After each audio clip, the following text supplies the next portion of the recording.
September 11th of the Board of Trustees of the Urbana Free Library will come to order. Roll call, Becky. Becky? Becky just stepped out. Oh, there she is. Left the building. All right, she's come back. She's back.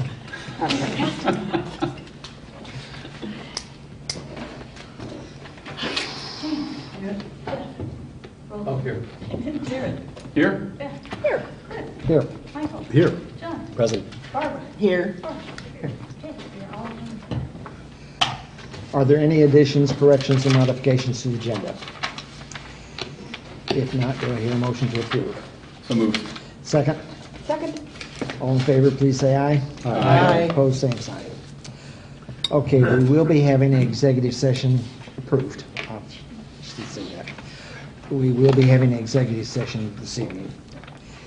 Public, there isn't any public, so I guess we have no public comment. Presentations. Highlights of the FY 18. All right, here we go. Hey.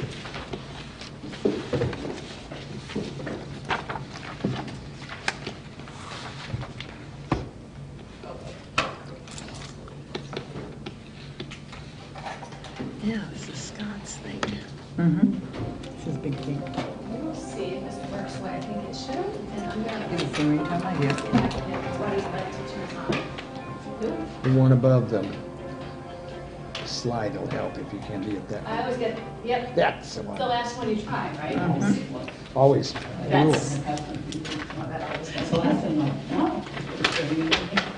so you saw last month the statistics in the annual report. I'll stand in front of anyone. And what I wanted to do is show you some of the highlights as to what that looked like and highlight some of the partnerships and things.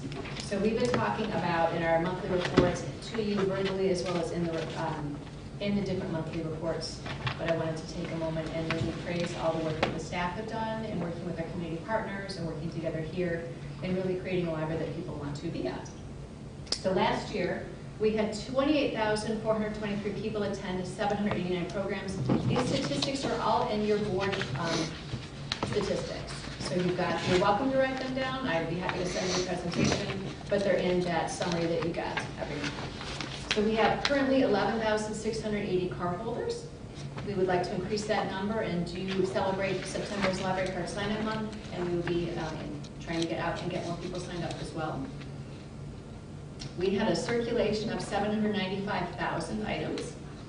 That is down a little bit from the year before. We saw steady increases. We saw a little bit of a dip this year.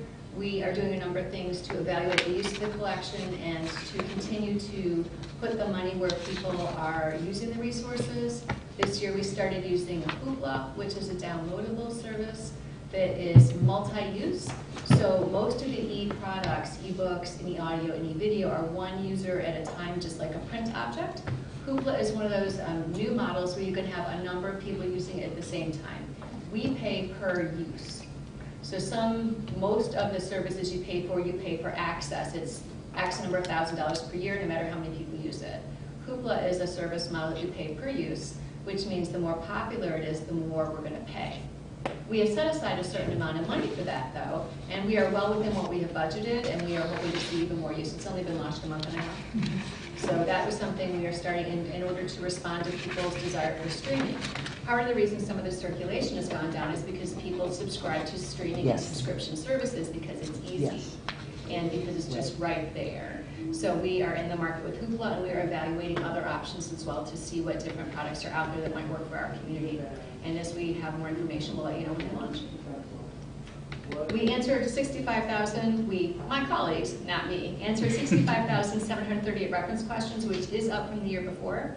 Reference questions have been going down in libraries, in a lot of libraries, I should say, not all of them, steadily for years because a lot of people do what? They Google it on their phone. So you don't have to call a librarian or library staff person to answer questions that now you can get on your phone. What we are finding is we have a lot of people coming in that need to use the services and need that one-on-one time with the staff, whether it's in the archives or they're doing long-term in-depth research, and you might get one hash mark for a reference question that could take 20, 30 minutes or even longer. And so we're finding both people need help with some basic things still, like setting up Hotmail accounts or wanting to apply for jobs, and then needing to set up an email account or other things and navigate that system. We do that with staff time as well as volunteer time of people that can sit down for 20, 30 minutes and help a patron navigate the internet. Staff are helping multiple people at a time, so we balance what we can do as paid staff as well as our volunteers either from the iSchool or other places. So reference questions are up, and that is a good thing. We had over 50,000 people use computers in the library, and that total over 43,000 hours of computer use. And that is really great because we know that you can't do a lot of anything without computers these days. Over 365,000 people visited the library coming in and out of the doors. That's also down a little bit. We know that we had some super popular programs the year before that we cannot replicate, such as the Eclipse program. 500 people came, well, hundreds of people. It was between 350 and 500, I forget. We can only do that when there's an eclipse, so head count, door count, program count is going to change depending on sometimes the programs that are available to us to host. Volunteer hours were up by 959 hours, and that was a total of over 3,000 hours volunteered, and that is really wonderful. We're so pleased that that program is going well, and Eleanor's doing such a beautiful job. So I'd like to show this. This is the day I did this presentation. Dawn pulled the numbers. So August 20th, those many items were checked out worth more than $500,000. That doesn't include another 997 My Media Mall ebook or e-audiobook items. Well, again, we subscribe to a package, so we don't have a price on those items, but that's another 1,000 items. And if you consider each book costing, let's say $20, $25, if it were a print book, that's another 20,000 items. Audiobooks can cost $80 a piece. So we can't give you more specific numbers than this, but that is a heck of a lot of items on that particular date. Oop, that would be the wrong direction. Let's try that. So let's talk about some of the partnerships and how it benefits our community when we partner. Partnering, just like working with volunteers, takes time, takes relationship building, and it's what we're here to do, and we're super excited about it. So I'm sure you all saw our 2 coral reef tanks. We had one in the children's desk. We have one at the circulation desk. They were extremely popular, and Brandon is a teacher in Champaign where he has, I think it's 12 saltwater tanks in a grade school. He teaches the kids how to maintain the tanks. And they do that, they do outreach. They came to our summer reading kickoff program. They did a touch tank activity. The kids taught other kids and adults about coral reefs and all things like that. So he taught volunteers how to clean the tanks for us. We fed the fish, but he had volunteers that he trained cleaning the fish tanks so that our staff didn't have to, because that is kind of beyond other duties as described as we see it. So they were really good sports about the lack of sight lines in the children's desk because you couldn't really see over the tank as easily. And sometimes people were vigorous in their love of the fish. Fishy. So we were excited to have that partnership for just about over a year.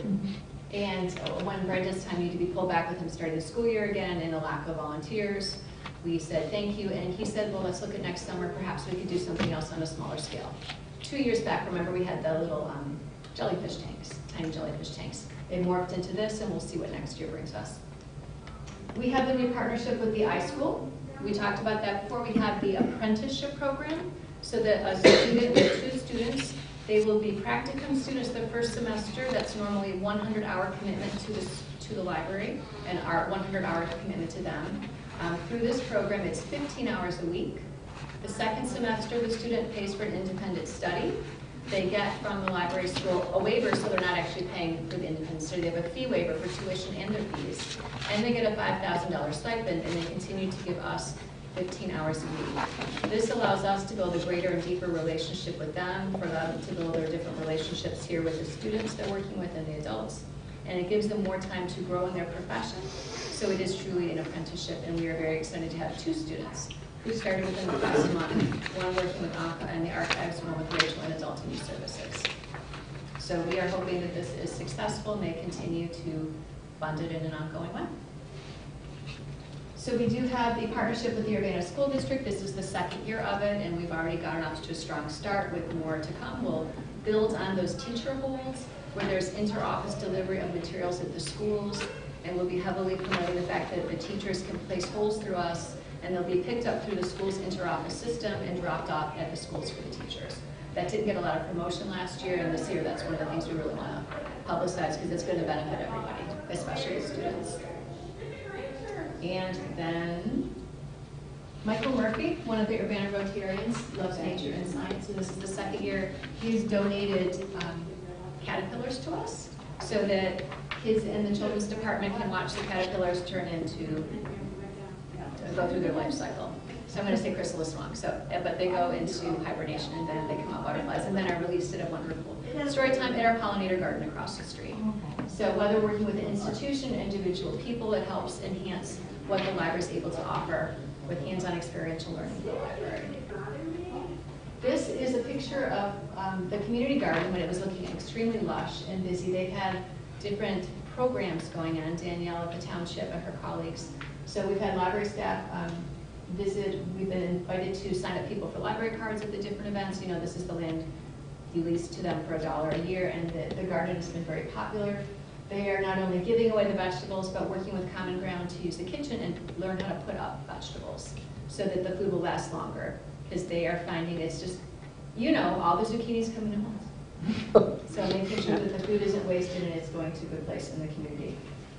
2 other good partnerships as we got a public arts grant and the foundation gave us money. So we had author Maggie Stiefvater come in the fall. We had 125 people come to that. I'm excited about 500 because we had 550 people come last year to the Fan Con, which was our, like a Comic Con. So in 2017, 550 people came, and that is an event sponsored by the Podlasek family. So again, working with staff, putting these all-day events on is very time-intensive, but very rewarding when that many people in the community get excited about an event and come. Here is our favorite Teen Open Lab slide. So since it opened in 2013, we celebrated 5 years, 17,500 kids have come to the Teen Open Lab, or at least attendees. A lot of them are the same kids coming every day. And because of the way we budget this year, and you're approving the budget, we've opened on Mondays, and we're seeing an increase as well. And so these are the kids that want to be here with us and are really being creative. They love to sew. They love those sewing machines, and they are here very regularly. So in fiscal 18 specifically, we had by the end of fiscal year 18, there were 762 Teen Open Labs since it began. So if you think of the 25 on average kids that come and what that means to them, it's a really great service to them and makes them feel that this is their home, which it is. The reason we were able to expand this in part is because of good budgeting, the apprenticeship program through the iSchool, and then the Community Fab Lab is giving us gives us volunteers and provides us that as part of their outreach service to the community. You know, the archives are awesome. The friends at the Urbana Free Library and the foundation supported the Chanute in processing with the interns, and we had that report to you just a couple months back about all the different work that's been happening with the Chanute collection. So there are several collections, the AD materials-based histories, oral histories, and the foundation and the library are funding interns for another 10 hours a week during this fiscal year, so we'll continue to move processing that collection ahead. 3D printing started this year, so we've been doing it for years with the Teen Open Lab, but now we open it up to our whole community. That was a new service. Hoopla we talked about a moment ago, that you can have all the members of a book club read the same book at the same time electronically, because it's not limited by one user at a time. We also, with printing little creatures, the Fab Lab worked with the middle school, and the kids all designed bugs, different kind of bugs. And so they had to print them somewhere, so they printed them with us. And it was a lot of fun to see the different bugs that was being printed off. And we determined how many bugs could one print at a time on the small mat before things got messy. And the answer is a few, but not as many as we first tried. So we launched new collections, the music equipment collection for children funded by funds from the foundation with Glenna Spitzi's donation to them. We have the productivity collection with the tech gadgets, so the GoPro VHS to DVD converter that Mary Towner developed, which was really great and very popular. Then the crafts collection. As I look meaningfully at people I know will appreciate these, there's a yarn ball, swift, and ball winder as the starting points, and those have been popular as well. But also sewing machines and die cut machines. And they're never on the shelf, they're always checked out and on hold for people. So those collections have been very popular. So the foundation continues to fundraise. As you know, in fiscal 17, they raised $105,000, purchased a corner lot for $115,000. Last year, this year we just finished, they raised $85,000. And they're putting funds, they promised funds towards the chiller and the compressor on the roof and then the porch. And then people have specifically set aside funds for corner lot beautification as that project comes ahead. And speaking of facilities, as we frequently do speak of facilities, last year is the year that we did replace the aging boiler from 1975 with the funds from the city. So the auditor's coming next week, actually, and we'll be looking through all the different pieces and parts and then coming to you when the audit is done. We used to lay things out differently in the old Excel budget system versus the new Munis system. And one thing we used to have was a line called transfer from fund balance. In the new Munis system, we don't do it like that. Elizabeth Hannon said the way you do that is you say, this is how much we're spending, this is how much we've got coming in. The transfer from fund balance, which is taking it as savings, is just the difference in between the two. So when you look at last year's budget, when it finalizes itself, you will see that we had more expenses than revenue. And that's because we were taking the money for the boiler out of savings, because the city gave it to us in a year when it wasn't completed. So there will be a negative between the two, and that was on purpose because we had budgeted to take out a fund balance. So just as a heads up that you will see a negative, it is the right number. And we have not been in that situation before, so don't much be surprised. Any questions or comments about a nice, strong year? Thank you for the report, and you know, I love this library. And what are some of the challenges that you see coming ahead? I mean, you know, all this is really wonderful, and what is the challenge to keeping this going this well?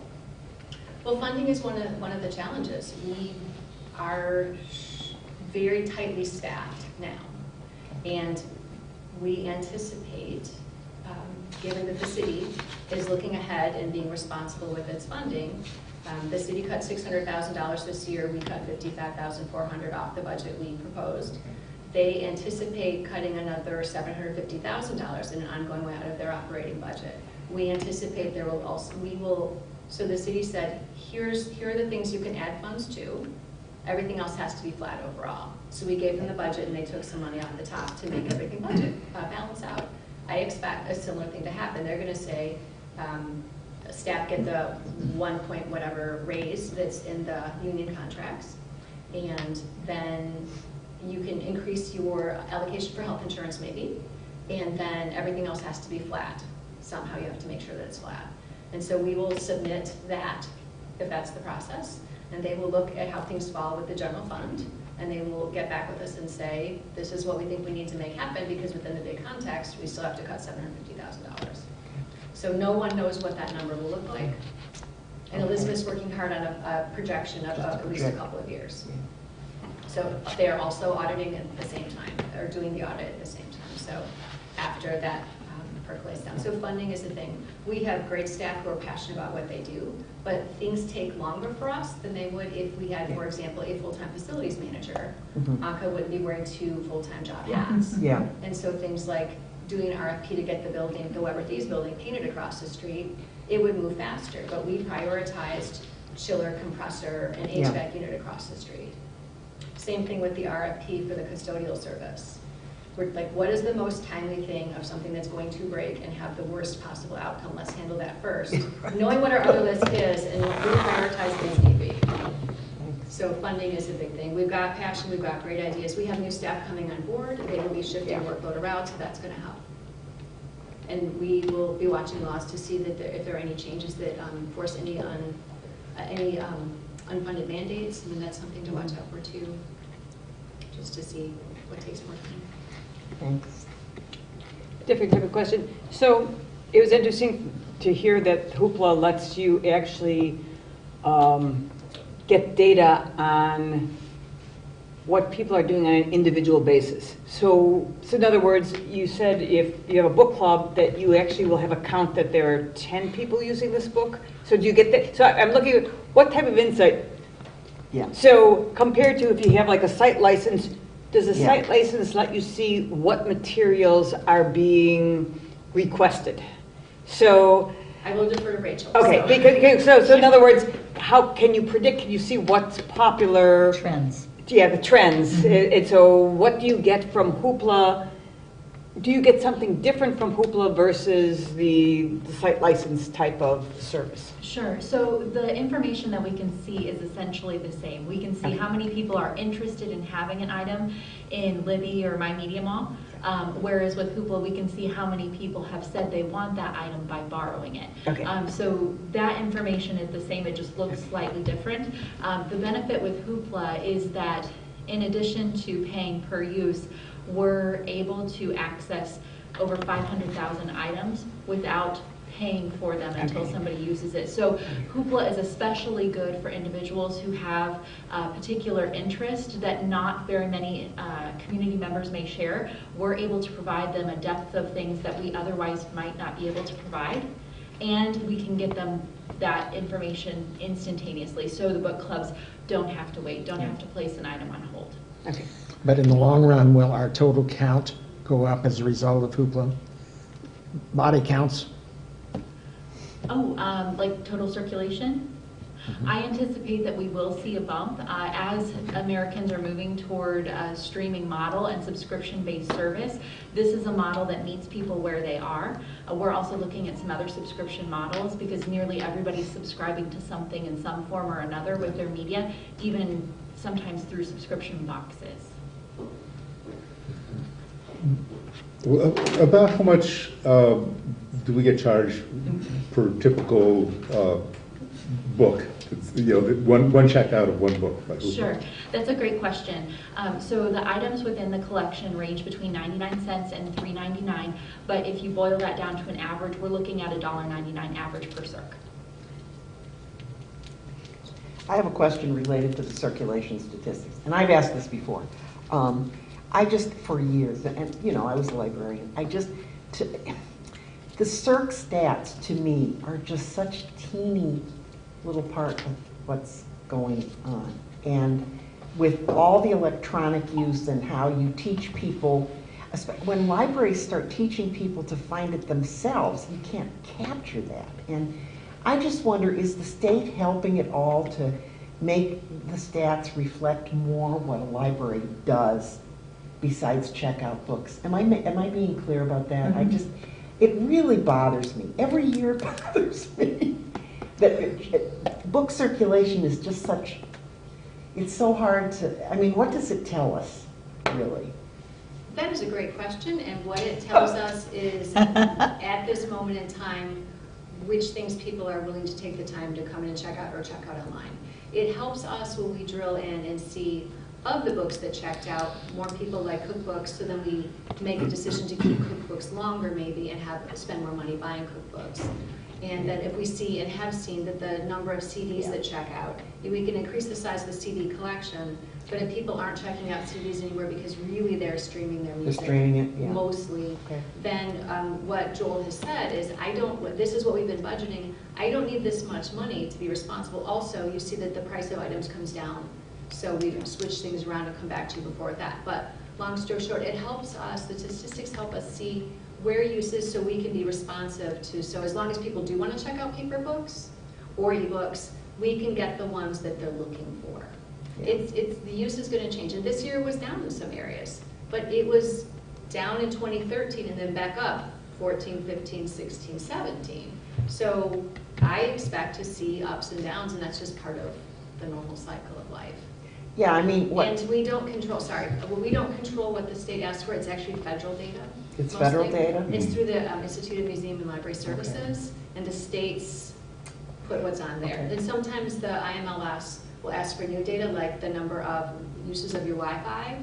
We get free Wi-Fi from Volo. We are extremely grateful for free Wi-Fi from Volo, but we don't have a mechanism to catch how many people log into the Wi-Fi. Yeah, that's what I'm trying to get So- at. Seems to me access should be the model now. Mhm. And I'm saying this as, I think I have 37 books, paper books checked out right now. But yeah, but you know, I would hate to see this library look not as good.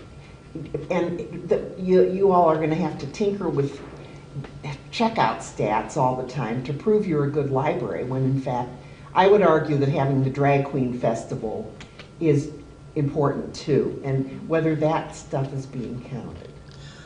I was gonna say, it seems to me like I've a long time have been proponent of having program, so you count Yeah. bodies in program. Yeah. And if that grows up, but I do think that there's gotta be a way to measure, for the staff to evaluate, is this worthwhile, is this worthwile? Yeah. Oh, And where do yeah, we put yeah. our money? But Yeah. I don't think we can get away from counting bodies, counting checkouts, counting attendance, counting, I think we gotta, I mean, there's Oh, no, no, there's no other measure. I totally agree, but it used to be, like I know when Oh, I worked yeah. at UIUC's library, you know, we were so proud of the 10 million volumes, Yeah. and it got to a point that it wasn't about how many things were on the shelf, it Yeah. was about access.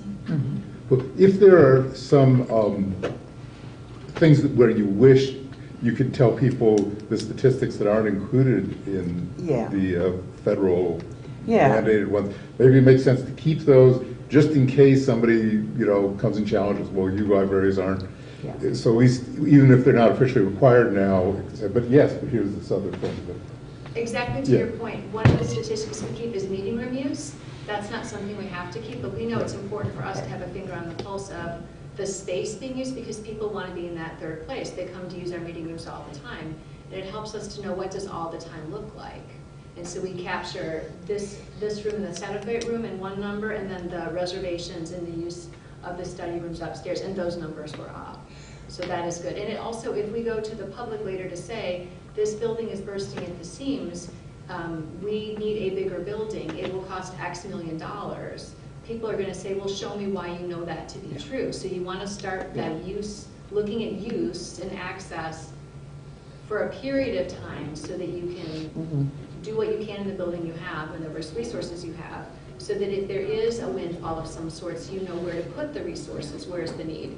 There's a big discussion in libraries, and I'm sure other fields as well, but speaking to libraries, about looking at outcomes and measuring outcomes versus just the number. Yes. The problem with outcomes is, that's the face, Michael, like, well, someone came in and It's great, had to but guess, how do you measure it? and Yes. Yeah. and It's way too got subjective. the Yeah. information he or she needed to go online and got the job, and was able to pay the rent and do all the things, and went back to college. There's no way to get that easily. Can't So put a there tracker are on each Right. person. different models that libraries are using. The Public Library Association's got Project Outcomes, so there are different Okay, that's what I efforts wanted. to help libraries try to capture, but it's hard to do that. So we are looking at what the different methods are to capture Okay. those kinds of things, and I know the foundation is looking at with this year's campaign to think about just capturing people's stories, how to reach out to, like WILL does. Yeah. So not only our donors, but looking at how to reach out to our public, because next year we celebrate 145 years of public service. And so that's a good time to be, it's always a good time to think about the public, but what are the things we want to get from them to share and strategic planning. So what are the things that we can share about their use and what the library means to them? We may have 500 people or whatever come to the Comic-Con, and that meant something to those 500 people. We may have 4 people come and get legal advice on Monday night with the La Linea program. And each program is probably meaningful in a different way for those people.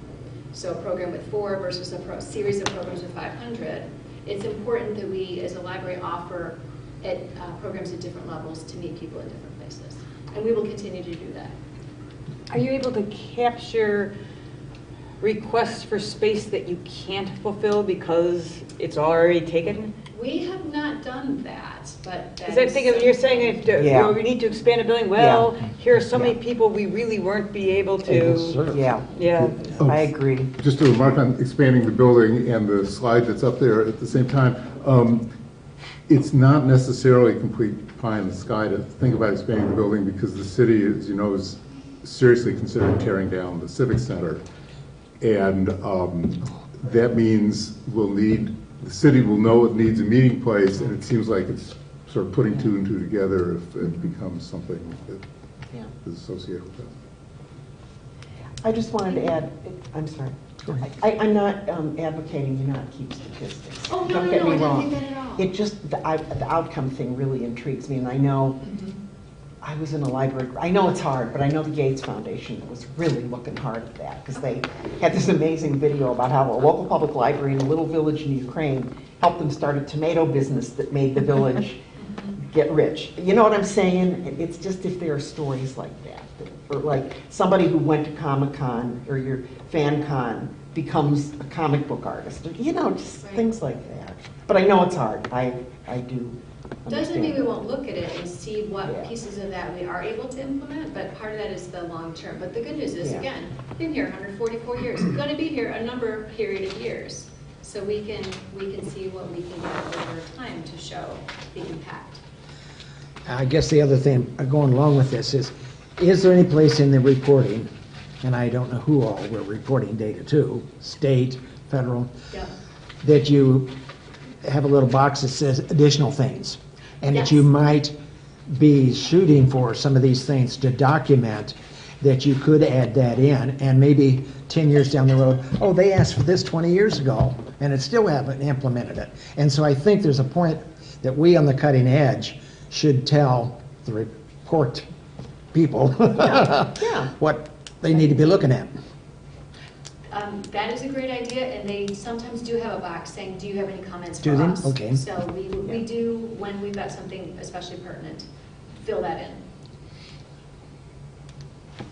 Other questions? Well, it sounds like a very good year. I can't complain. I don't think. We can't complain. Thank you very much. Thank you. Thank you for your hard work. The action items, consent agenda, board minutes of August 14, payroll of August 7, payroll of August 31, bills for August 24, bills for September 7th, and bills for September 7th. Two different invoices because it was separated because it was more than, no, why is No. that separate? We needed to pay one bill over the phone. So we called and we paid it over the phone. So it didn't have a check cut. They just said, we'll take it out of your bank account versus mailing a check in the mail. Oh, Okay, is that the Hartford So- invoice? Yes. Okay. so do I have a motion to approve the consent agenda? So moved. Is there a second? Second? All those in favor, please say aye. Aye. Opposed, same sign. I thank you for that. Okay, the circulation and interlibrary loan revisions. You have in your packet, I believe. No? In the director's report. Well, actually, this was in the back. Here it is. See, it's- This is the circulation and library Yeah. load. Yeah. Yeah. Are there any questions on that? Why did the state change the rules?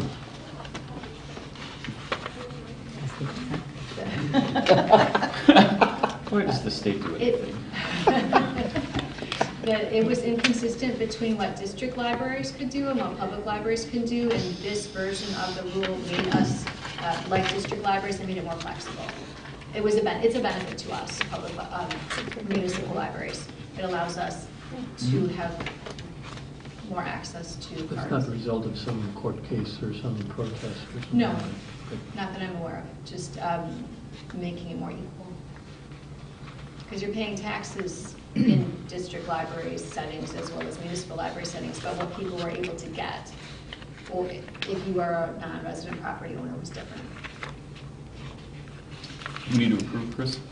Yes, is there a motion to approve the circulation loan policy? So moved. Is there a second? Barb's got it. I'll second. Okay. All those in favor, please say aye. Aye. Opposed, same sign.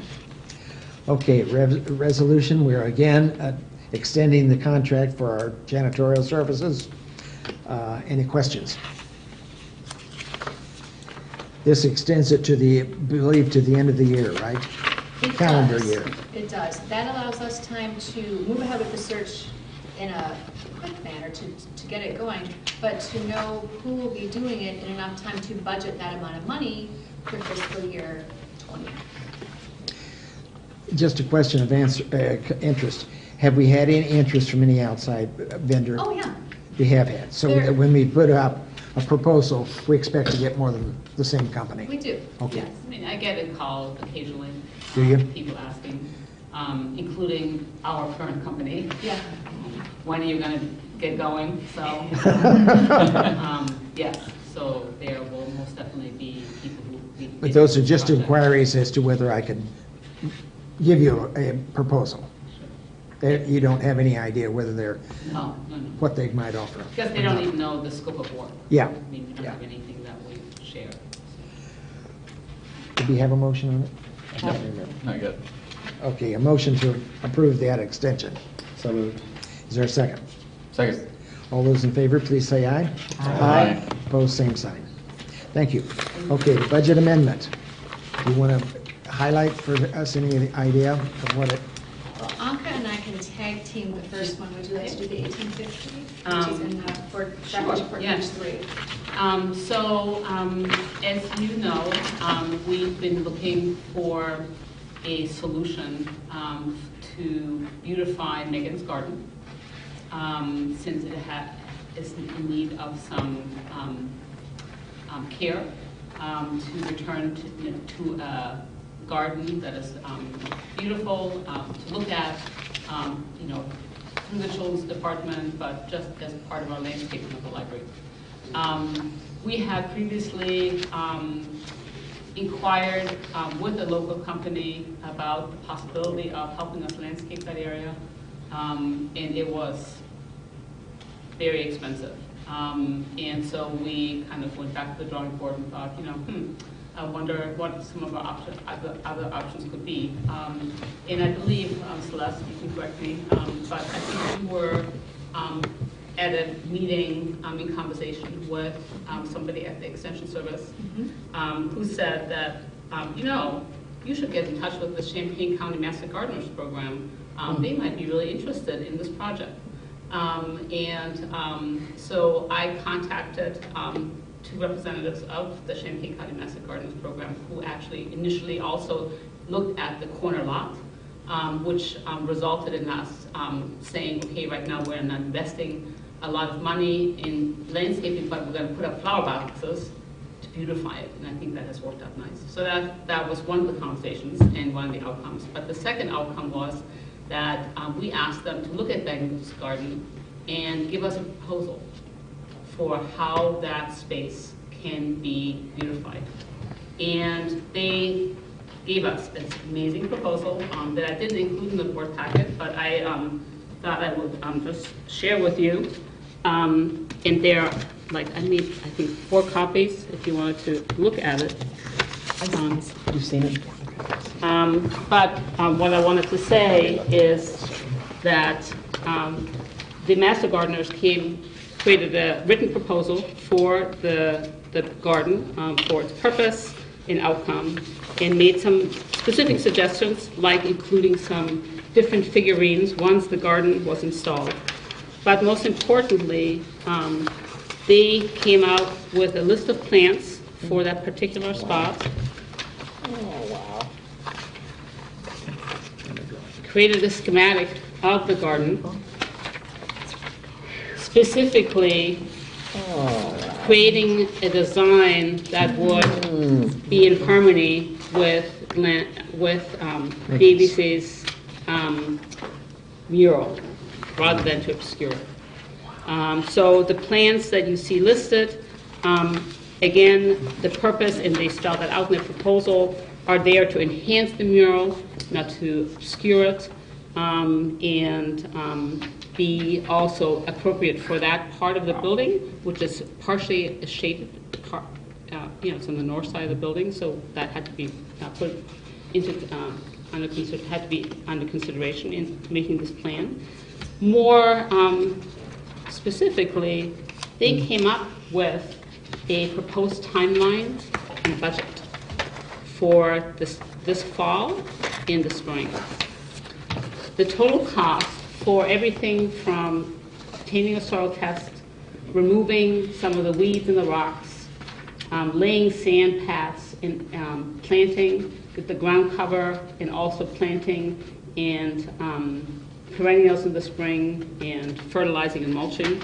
The total cost is $1,850, which we thought was pretty amazing. Amazing. Really reasonable. But still not money that we have stashed away in these No, things. that's, So we mentioned this plan to the Friends, not officially, but just said, we have this great plan. Isn't, I don't even know if we said officially, do you want to contribute? But I did, yes. she asked if you wanted to contribute. But they right away said, we would love to be involved in Megan's Garden. So I presented to the Friends at their last meeting, and the Friends have just voted to fund the entire project. Yay. So we're very excited. does there have to be any work done on the Megan mural to make this work? No. Okay, because Glenn- after I looked at them, I couldn't tell where the mural fits in this. I Yep. mean, it's just, they're looking at Megan's mural and then they go outside. I Yeah. mean, it's, No, okay. Glenn Davies actually, at my request, earlier this year, did put a new clear coat on the mural because it was showing some wear. And we are talking about putting some type of sealant at the top of the mural Okay. because we've noticed that it's porous Peeling. and needs to have some kind of coating. But, so we're mostly just wanted to say what an amazing plan we got from the Master Gardeners, and we're grateful, and we're even more grateful that the Friends have chosen to support it. Yes? So, this has the two names on here. Yes. Is this a project that they are doing personally, or is the Master Gardener? They're coordinating it, and there will be others that will help. So when you pay this money, it goes to the Plant Master material Gardeners? primarily. No, the money is going to the materials and the plants. Okay, but I mean... They're um, volunteering their time. Okay, so we're not transferring money to the Master Gardeners program? No. Okay. They are going to make the purchases, and they are going to be reimbursed by the Friends for those purchases. But that's what the costs that are laid out Yeah, yeah. here are for materials. No, I was just interested because I was going to ask you, but I didn't want to make the meeting go long, about, so I have friends that are in public service in places, and all of a sudden they'll develop a for-profit offshoot that goes to sell their services outside their area, like the Master Gardeners. They could go around and offer their services like a landscaper. Right? So I was going to ask, could the library do that? You talk about things going towards subscriptions, like back in the day when libraries were subscription-based. Maybe there are people outside our district that if we had a for-profit arm, that people in Chicago could access your services. I do. Yeah, but that's let's talk a different offline question. about but- different kinds of things, because some Yeah. things are mandated by state law and other things public funds. So let's No, I let's was just talk wondering, about as the ideas. library changes from books to subscription-based services, it could be easy for these other people to just offer it without you, maybe, Let's not one day, and then you're cut out of the action if you're not, There's already Netflix. No, I just raised the issue with me Yeah. again, that like, And I would say, for People those are who are getting not into it. familiar with Master Gardeners, they do this at the correctional center, they do this Yeah. at the hospitals, and so they put Nursing in the homes. free labor. And it's, those of us who come from Extension know that this is part of their duty.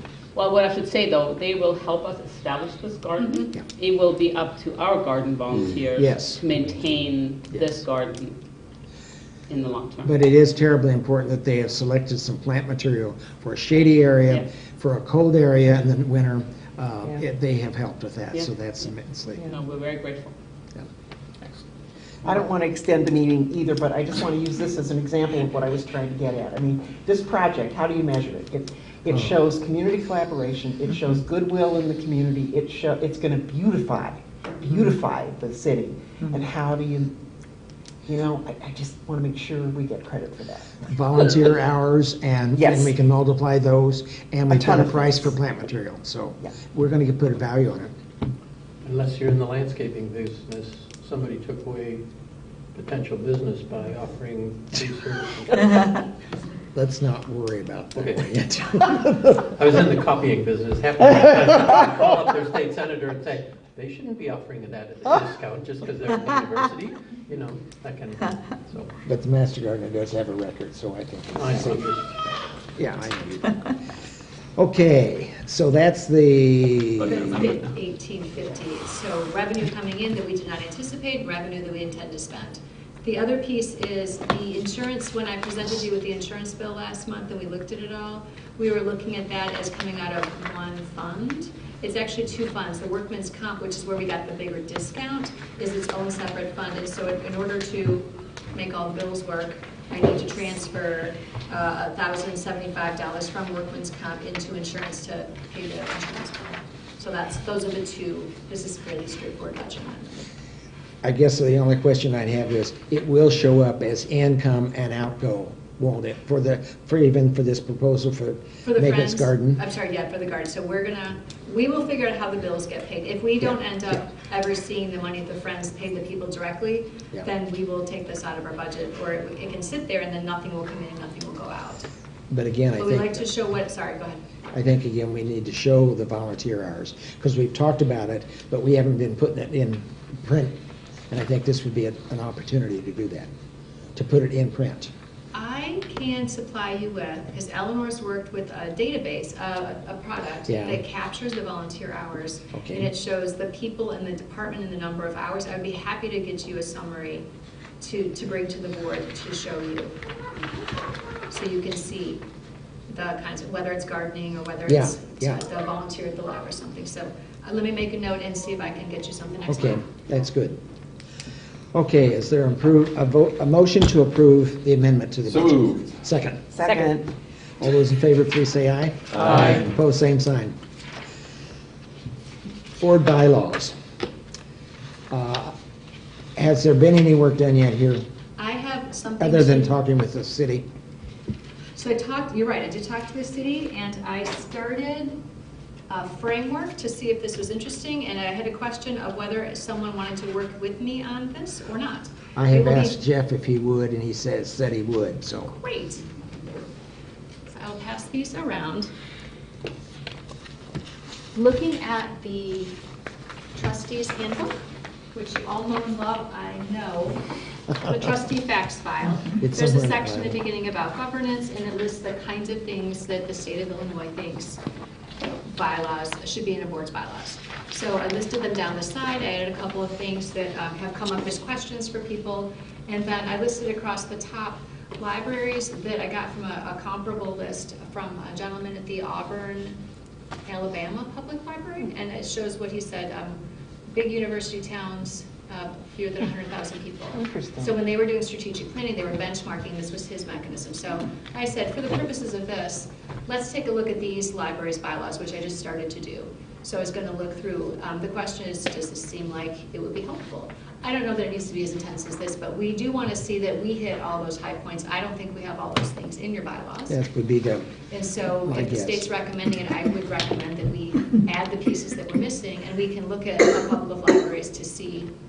I would start with saying, what are we missing? And then look at other libraries and how they handle it. So for example, terms and term limits. This board currently does not have term limits, and that's something that Jeff had brought up. What are things that we have or don't have? And so currently the board doesn't have term limits as far as officers. So currently the answer is no. Historically, you haven't had term limits. Is that something you want to change? You decide. So we can look through what we're missing, what you have, what are the decision points, and then bring that to you next month. If you want your board bylaws, you look at them every 2 years. And so November is the month that would be 2 years, so we'll bring you something in October for a November vote, or if you choose to push it back a month and spend more time talking about it, that is up to you. But this is bringing you information on what you have versus what the state says, and then where other libraries fall is what I had heard people say they were interested in. but these are from the handbook there. These Yeah, items. those are Yeah, from the yeah. handbook with a couple of additions. And I think they're going to find we're missing more than we are corrections. I think there's a couple Yeah, missing things, yeah, but I think there's- I think you've got most things Yeah. in there. Okay, but we don't need to necessarily get these in order. We're on a deadline. Again, according to your bylaws, every 2 years, but it's your bylaws that say that. So if we bring you something in October and you talk about it in November, you're still not decided on a couple of issues. If you happen to push it till December, it's not a state law. Yeah. But I think we can get you something solid to look at. Well, and even if we haven't approved them. No, we can't. Even if we haven't approved them, we can say we're working on it, so that would be, answer that. And you still have current bylaws. Yeah, There's- yeah. You still have bylaws. Yes. It's not like they're expiring. No. Any questions? So I just have a very busy September the next few weeks. Okay. And then I'll be free as a bird, so if you need some, I mean, I would love to get into this stuff, but I don't know that I can really get into it as deeply as you get into things over the next 2 weeks. So maybe it's November, December, if that's okay with the board. That is, it's your, Yeah, that's why I ask. We, like you say, we've still got bylaws, so it's not a problem there. It's just a matter of getting at it. So, okay, does that that's work good. better? Yeah. Great. We could even go visit all these places too. Let's go. Okay. Strategic plan. What do you have for us, Celeste? So what I have is an update. We've been talking about hiring of staff, so we have finished interviews for the IT manager last week and are moving ahead with that process, and we'll finish interviews for the development director this week, and we'll move ahead next week with making an offer, calling references, then making an offer. Then we will take on the challenge of the manager of outreach and programming and adult and youth services, and I'm going to say we're probably 8 weeks out from making an offer there by the time you do all the things that you need to do. We have a fine number of candidates. So what we'd like to do is not start in September, as far as sitting down to plan and have a retreat right away. Get these new people on staff. Some of them do have experience in strategic planning and will have things that they bring to the table. Think about starting strategic planning more like a February or March, but bring you something every month to refresh things we've already talked about, have speakers come in, and the next topic is the board speakers, about trends, so that when we start the strategic planning process, a lot of people said you want a retreat, but we're not trying to put everything all into one retreat day, that you feel like you've had time to look at what's happening in the library field and be updated and feel poised and ready to go. I do have some examples to show you of some one-page strategic plans, which administratively we've talked about this in concept, and I've said I've had some ideas, but with all the other pieces, we haven't really sat down, and that's on me, to say, here are 5 libraries with one-page strategic plans and what that looks like and how it could benefit us. It's where I'm leaning. It's one of the things it's being talked about at the library conferences, something clean and clear and easy to see. Then you have implementation plans, and those can be laid out in different ways, but making the plan something very visual so that it is accessible and really, again, clear for people. And that's a different approach than what we've taken, and I think a different approach might be welcome. I hope so. So may I show you a couple of examples? Sure, Or do you have questions and comments first? Well, I just thought that one of the things I have a big question, I think, Yeah. is do we go at this like we did in the past in terms of involving community, or do we try to do it internally and present it to the community as a proposal? I think there's different ways to Yeah. handle that. And we did set aside $10,000 in this year's budget for some type of help with strategic planning, whether that is hiring a consultant to facilitate a plan, whether that is to do a professional community survey with statistically relevant questions that have been vetted. You may say, we don't need to do that, we want to handle it all in-house. We wanted to make sure there was some money set aside, so if we do need professional outside assistance, we have some resources available. For those that were not on the board the last time this was attempted, it's when everything blew up. But I think we tried so hard to involve so many that it did not function. And I guess I personally feel that maybe we and the staff should help to put together a basic bones or something and make some proposals, make some decisions, and then present it to the public at hearings so the public have an opportunity, because we'll hear that loud and strong if we don't do that. But I don't think we involve the public the way we did the last time as initially. I mean, it was from the very get-go that committee was charged with doing this, and it didn't fly. So I'm hearing what you're saying, and there's different approaches, and that's one of the approaches I've written down is handling it that way. Another way that would involve the community early on in the process is to go out to where, so the process before involved a strategic plan team of about 20 community members and people. Yeah. I might get the number wrong, but in that 20-person range. So, and those were the people that got together, met with a facilitator, and worked through the planning process. Another way to approach community engagement is to have a different number, a group of people that go out to where the community people are, talk about ideas, and get feedback from people where they are, bring that information back, share it, make that all available, and pull some things together, and then again, maybe go back out with, here's what we heard these different groups of people say, versus some representatives of groups. There is no perfect way. There are many different ways to approach it. It is important to us to have community involvement. And Chris, I think you hit the nail on the head. There's different ways to handle it. And we will look at different ways and make a recommendation of why we think a particular way is a good way. But that's part of why I want to have the new IT manager, the new development and promotions director, and the program and outreach person on staff. Because they're definitely going to have opinions on what are good ways to reach out into the community. And we'll be talking with community members too and see if they have different preferences. So one of the things we've done, and I will bring that forward as one of our month's stepping stones, is what are community engagement pieces that have happened in the community that we already know are out there. So for example, I've already been talking to Tim Bartlett and Corky at the parks. They are doing a strategic planning process, but they did a nice report on underserved people in the community, underserved by the parks. Mm-hmm. And so I want them to come and talk about, they did this report and how have they been moving ahead, because the people that are not using the parks because of transportation and other language or other barriers, maybe people are not using the library for those very same reasons. And so since the parks have done this work, it's not going to be the same, but I'm thinking the Venn diagrams will probably be pretty close, and we can learn a lot from the work they've already done. So what I want to bring you next month is here are the places we know that people have already done community surveys, learn more about the community, and then that'll be a lot to digest and give you some time to think about those things. So get to you early so you can think about context.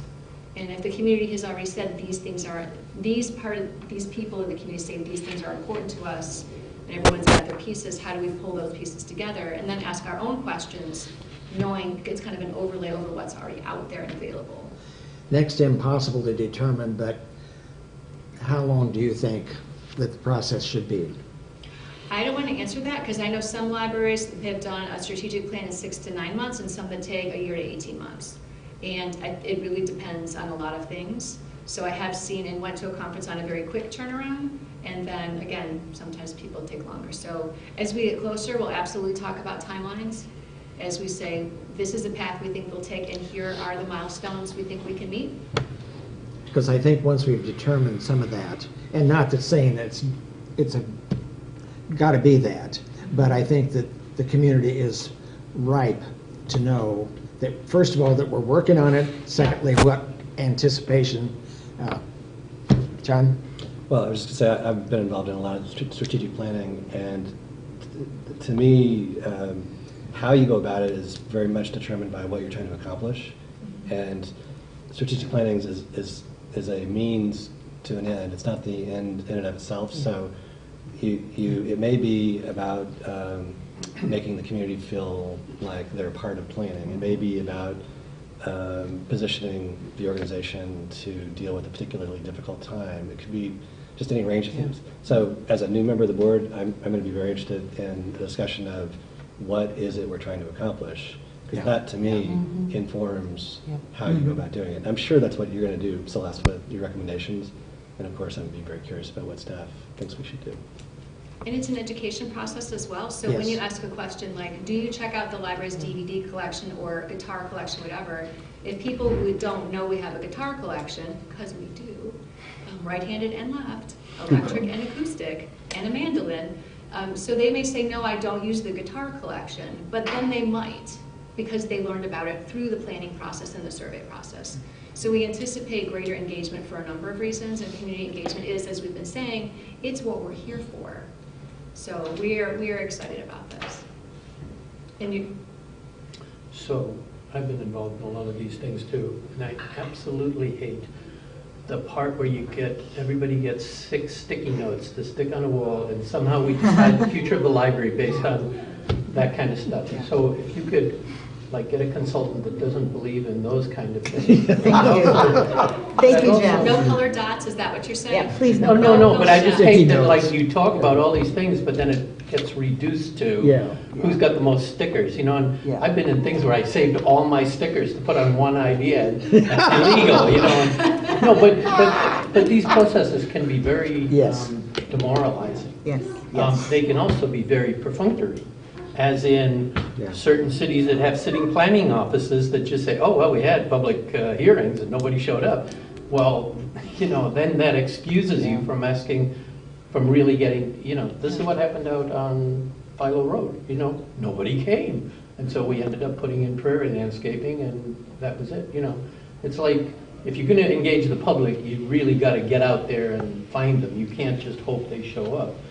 And the people that act, and then on the Arts Commission, it was the opposite thing. The people that really wanted to do something in the arts, they showed up for the sessions, and their ideas were propagated, whereas the general public was left out of it because they weren't in the know about it and stuff. I mean, it's a difficult task to try to, represent the community. A good consultant can help get over these sorts of hurdles. I mean, I suspect that we can sit around and I'll tell war stories of experiences with this. And having somebody that comes in who understands all of this and has a lot of credibility, and you factor in what I was saying before about what the ultimate goal is, and it can turn into a fabulous process. Just to give you one example, I mean, there are people that will only get to a particular organization because you involved them in strategic planning. They didn't know about what the organization was all about until somebody very carefully selected them to come and participate. So that cuts in favor of, let's have a broader net. But then, Chris, your point about what happened last time, I'm interested in hearing what happened there, because it's not, an absolute. But you think we spent Absolutely too much gonna time work. worried about who? Yeah, we'll hear that. That's the war story, right? So we'll hear that some other time. But I think it can really be a good process if you go into it knowing what you want to ultimately accomplish. I think too many people get into the process and they just, well, this is what you do. Yeah. And it's not. And That's what right. you do is really probably more important than the actual execution of it. How you do it is really important. So We will be respectful and inclusive, and that means, those words mean different things to different people, but we will be reaching out. And John, I heard you say, and what are staff interested in? So staff know lots of people. Our staff are engaged in the community in a number of different ways, and their residents. A number of them live here, so they have a number of interests in this planning process going well and being something that means it's meaningful. It will be a meaningful process as much as we can have a strategic planning process. Do you have pieces of information that you would like to share with us in the next couple meetings that might be things just to put in the packets for us to regurgitate on or to think on? Yeah. I mean, To cogitate. cogitate, that's the word. I knew that was not the word. I didn't have too much To regurgitation. answer your question, no regurgitation necessary. I knew that was not it. But yeah, if you've got some pieces that we can begin to think about, that, I think, I look at the staff as knowing what's going on in the world more than I am. So I would count on the staff providing some things to us. We'll have something in each month's board package Okay. and move forward that there have been things, and in the emails I send you on Fridays, there have been things that set the groundwork for this, but I'll call them out more specifically now. And I was going to summarize what I have sent that I feel is under the strategic planning and looking at trends and preparing ourselves umbrella. So I will call them out in a different kind of clear way. Yeah, I really agree with what Chris said, and as much preparation material that we can have so that we don't get into a retreat or whatever you decide or don't decide to do, so that we're not, I mean, like the Parks and Recreation thing. I'd love to see that before we get in. Right, exactly. Yeah. We are negotiating dates as we speak. Yeah, it sounds like an interesting thing to look at. Yeah, I think it will be. And I'm sorry for my bad use of terms. I didn't, I knew that. We know, we know. know not to worry, We're not not to worried. worry. Oh, geez. Educational topics. Barb and Celeste have worked Yes. a lot on this. I'm amazed when I read the list, how many of them we've had. Yeah. Because we only started this 2 years ago. We've worked hard to get you things of interest to build your knowledge base. And some things are required by the state, also build your knowledge base though. Yeah. Are you seeing some holes in it? Barb? I'm happy. I need to know if the board's seeing holes in it. I guess in some cases, I feel like we've got to repeat, because we've got a fairly new Okay. board, too. So Okay. there might be some things, because in the last 2 years, we've covered a lot of topics, if you looked at that list. I'd like to see, I guess, a little more on advocacy, on what the board can and can't do in terms, I know there are some restrictions, but I'd really like to see what we can do in terms of more advocacy. Because Celeste, you said funding's going to be a challenge. It Is there is. anything we can do to help?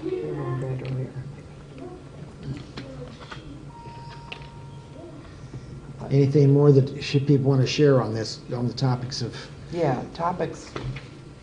'Cause I we have met a and- request of you. We're making it the December topic.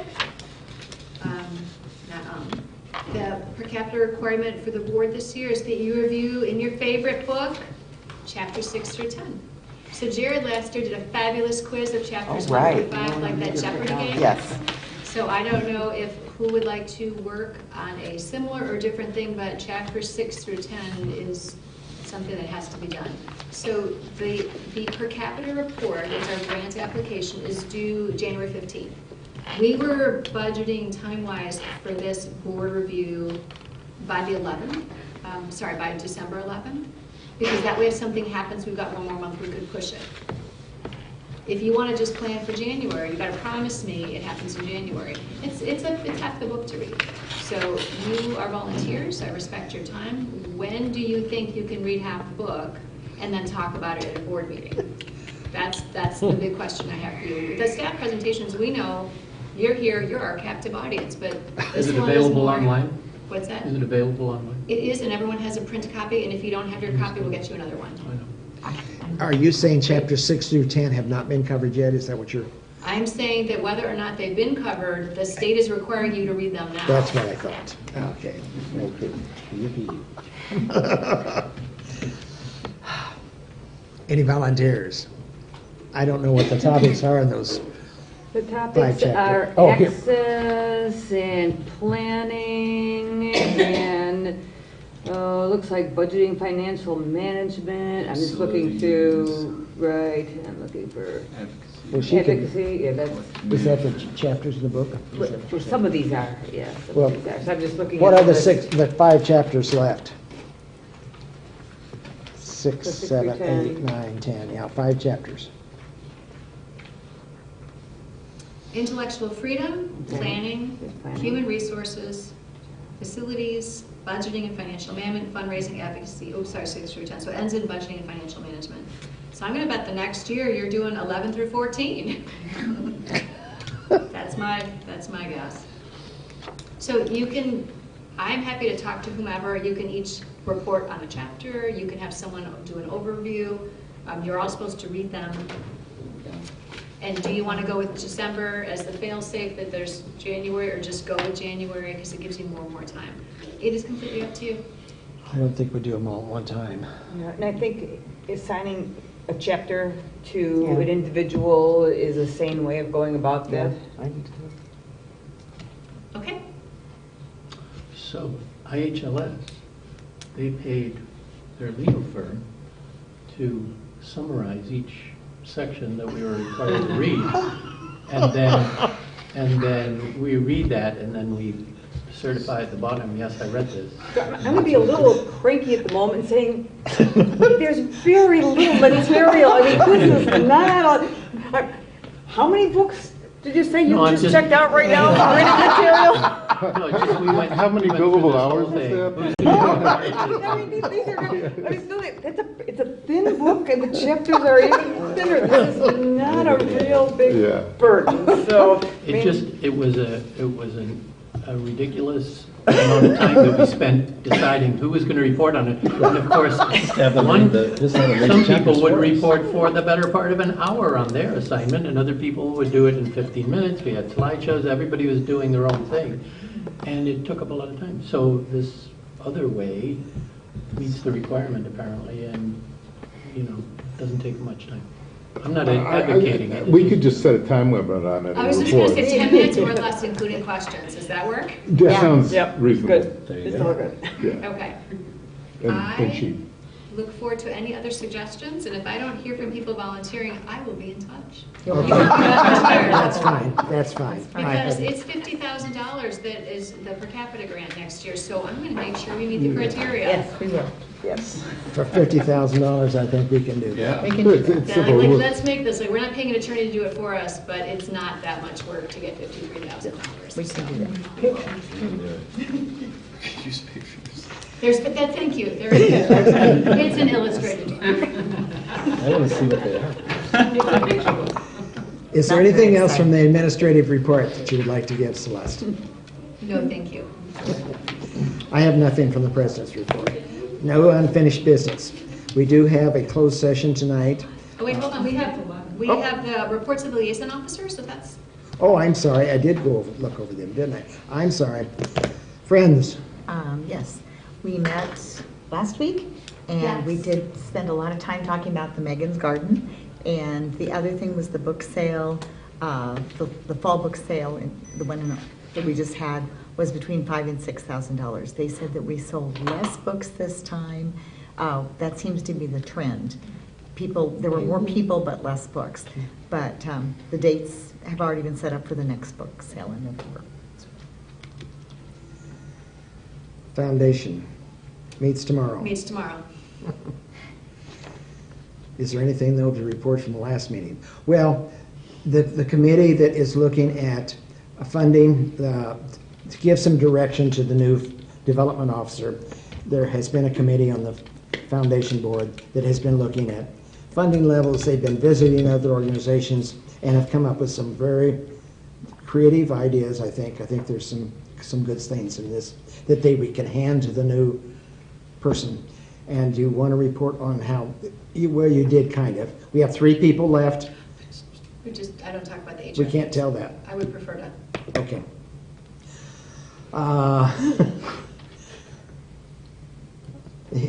Land of Lincoln. Heartland. Things just roll on. We met a week or 2 ago, and I've been reelected to another 10 years, I think, or something. You're doing such a good job. But they have a new president, so different committees and this and that. So everything's swinging along. They're getting their money slowly from the state in chunks. They still don't have it all. But there you go. Okay, can I have a motion to go into closed session? So moved. Second. Second. Oh, wait, Well- I'm Oh, sorry. wait, go ahead. We were not doing administrative reports, though? Okay. This is super fast, so 12. So wanted to provide you with a quick update that thanks to the generosity of the Urbana Free please. Library Foundation, the library is now offering mobile hotspots for checkout. All of our items are currently checked out, which is exciting. This allows individuals who do not have internet access at home to be able to check out the internet from the library and use it at home. It's a tiny device. And we circulate it just like we circulate all of our other new collections. So far, feedback has been very positive. We've got the option to circulate 10 devices this year with the option to expand the collection in a calendar year. So we are looking forward to having a look at our statistics and seeing if it is justified, but if the trend continues as has been for the last couple of weeks, looks like we'll be expanding. You said a calendar year. So our contract is up in December? No, a year from when we purchased the devices. Oh. Yep. Oh. Sorry, I should have been a little bit more clear. I think this is fabulous. That's very cool. How much does it cost? Oh, goodness. Well, the foundation donated $1,000 for us to be able to start this collection. And then we do have a reoccurring cost per year, but very affordable in the long run. Okay, we have a motion on the floor. Roll call. Shane? Yes. Jared? Yes. Pat? Chris? Yes. Michael? Grudgingly, yes. Yes. Yes. Yes.